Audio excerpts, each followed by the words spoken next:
கர்த்தருடைய பரிசுத்த நாமத்துக்கு மகிமை உண்டாவதாக. யாக்கோப்பு 3வது அதிகாரம் 8வது வசனம்.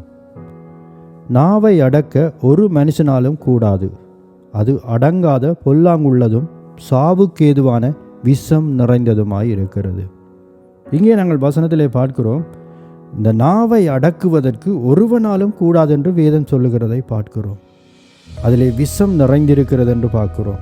சாவுக்கேதுவான விஷம் இருக்கிறது என்று நாங்கள் பார்க்கிறோம். அப்போ இந்த நாவை யார் அடக்க முடியும்? நம்முடைய வாழ்க்கையில் கூட நாங்கள் எத்தனையோ தடவைகள் நாங்கள் முயற்சி செய்திருக்கிறோம். நாங்கள் அதிகமாய் பேசுகிறோம். எங்களுடைய நாவை நாங்கள் அடக்க வேண்டும் என்று சொல்லி எத்தனையோ தரம் தீர்மானம் பண்ணியும் நாம் அதிலே தோல்வி அடைந்தவர்களாய் நிற்கிறோம்.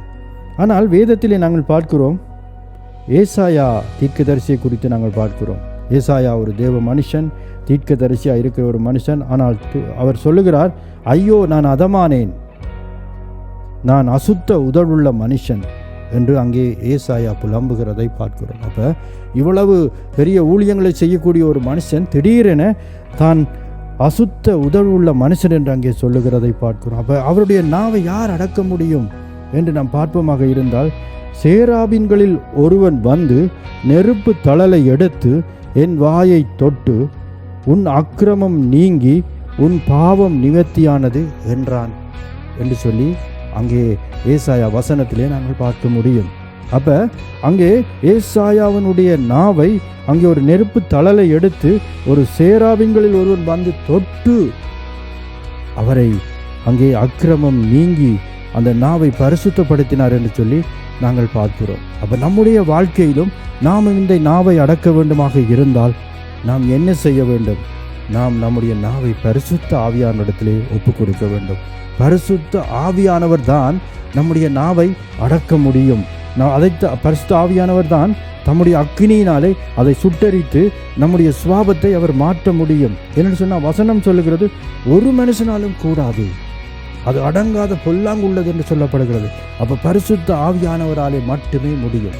இந்த நாட்களில் நாங்கள் எவ்வளவோ முயற்சிகள் செய்திருந்தாலும் இன்றைய நாளிலே நாங்கள் பரிசுத்த ஆவியானவரை நாடி, ஆவியானவரே எங்களுக்கு நீர் உதவி செய்யும், ஆண்டவரை எங்களை ஒப்பு கொடுக்கிறோம், நான் என் நாவை அடக்குவதற்கு நீங்கள் உதவி செய்யும் என்று சொல்லி நாங்கள் அவரிடத்தில் ஒப்பு கொடுக்கிற பொழுது அவர் நம்முடைய நாவை தொட்டு பரிசுத்தப்படுத்துகிறவராய் இருக்கிறார். 1 பேதுரு 3வது அதிகாரம் 10வது வசனம். ஜீவனை விரும்பி நல்ல நாட்களை காண வேண்டும் என்று இருக்கிறவன் பொல்லாப்புக்கு தன் நாவையும் கபடத்துக்கு தன் உதடுகளையும் விலக்கி காத்து என்று சொல்லி சொல்லப்படுகிறதை பார்க்கிறோம். அப்போ ஜீவனை விரும்பி தேவன் நம்முடைய வாழ்க்கையிலே நாங்கள் ஜீவன் உள்ளவர்களாய் நாங்கள் நித்திய ஜீவனை பெருக வேண்டும் என்று விரும்புகிற நாங்கள் நிச்சயமாகவே நம்முடைய நாவையும் நம்முடைய உதடுகளையும் பொல்லாப்புக்கு விலக்கி காத்து கொள்ள எங்களை ஒப்பு கொடுக்க வேண்டும். அதை பரிசுத்த ஆவியானவரால் மட்டுமே அதை செய்ய முடியும். அவரிடத்திலே நாங்கள் ஒப்பு கொடுப்போம். அன்பின் பரலோக பிதாவே, பரிசுத்த ஆவியானவரே, இந்த நாளிலே ஆண்டவரே, அப்பா தகப்பனை நாங்கள் எல்லாரும் இந்த வேளையிலே உம்முடைய கரத்திலே ஒப்பு கொடுக்கிறோம்.